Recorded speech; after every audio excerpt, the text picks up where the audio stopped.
Sa ilang segundong yun, guys, ha? 5 beses na sinabing akin ka na lang. Nakakatakot din yun minsan, ha?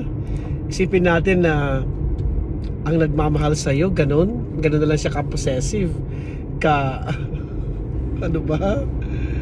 Ka-intense na maging sa'yo ikaw, maging sa kanya ikaw, di ba?